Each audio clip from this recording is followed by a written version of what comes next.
হবিগঞ্জ সদর উপজেলার জালালাবাদ গ্রামের ফকিরবাড়ি নামক স্থানে দুইটি গড় আগুন লেগে পুরোপুরি ভস্মীভূত হয়ে যায়।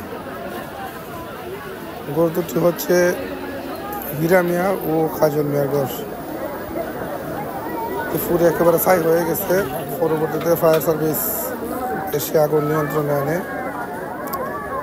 আগুন লাগার কারণটা জানা যায় না এখনো।